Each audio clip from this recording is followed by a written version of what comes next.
Ce pourrait dire Refoua Shelema de Rabbi Nissim Sobagi. Chers amis, comme vous le savez, nous étions l'année dernière dans l'année de la Shemitah.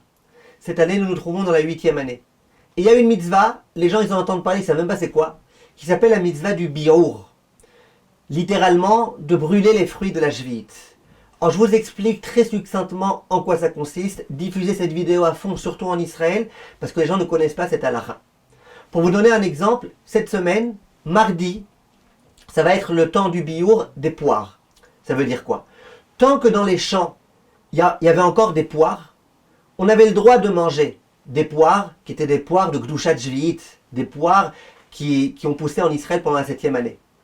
Dès lors que dans les champs, il n'y a plus, on ne trouve plus de poires, c'est fini, la saison des poires est complètement passée, il n'y a plus de poires dans les champs, on considère que ces fruits-là que j'ai chez moi, j'ai plus le droit de les consommer, et je dois être mevaer otam.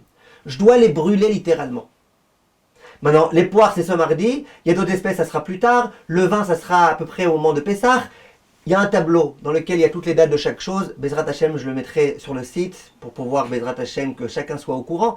Mais il y a des moments dans lesquels on doit faire le biour d'une espèce. En quoi ça consiste ce biour? Il y a des rishonim tels que le Rambam qui disent, eh ben c'est très simple, tu prends ces fruits et tu les brûles. Tu les détériores d'une façon ou d'une autre. Mais beaucoup de rishonim, et c'est comme ça la coutume la plus répandue, disent que non, il suffit d'être mafkir, de rendre ces fruits-là efker. Ça veut dire que n'importe quelle personne puisse venir les prendre. Dès lors que c'est plus les miens, c'est un peu comme si je m'étais débarrassé d'eux. C'est un peu comme si je les avais détruits de mon appartenance. À part le Rav Ben Zion Abba Shaul qui demande de les brûler, à moins qu'il y ait des très très grandes pertes d'argent, mais sinon, la plupart des poskim, aussi bien Sfarad qu'Ashkenaz, que ce soit le Chazon Ish, que ce soit le Rav Ovadia Yosef, que ce soit le Rav Mordechai Eliyahu, ils disent qu'il n'y a pas de problème de procéder au efker. Efker, ça veut dire je me détache de cette appartenance, et après je peux les récupérer. Comment ça fonctionne dans les faits? Je prends les fruits. Donc j'ai par exemple un gros cajot avec des poires. Et ben mardi, j'irai devant ma maison, je demanderai à 3 voisins, à 3 hommes de venir, et devant eux je dirai, regardez, ces fruits-là sont dorénavant efker. Sous-entendu, vous pouvez, si vous voulez les prendre, vous pouvez même le dire. Celui qui veut s'en servir, qui s'en serve. Bon, même si vous savez très bien que c'est des amis à vous qui ne vont pas vous faire ce sale coup, qui ne vont pas s'en servir, c'est pas grave, ça fonctionne. Tu leur laisses quelques secondes pour se servir. S'ils ne s'en sont pas servis, tu peux récupérer ces fruits et dorénavant ils t'appartiennent. Il y aura toujours de la Gdushat Shvi'it. Tu n'auras toujours pas le droit de les jeter, de les abîmer. Mais en tous les cas, tu auras accompli la mitzvah. Attention, si quelqu'un n'accomplit pas la mitzvah de biour sur les fruits, après les fruits deviennent interdits à la consommation.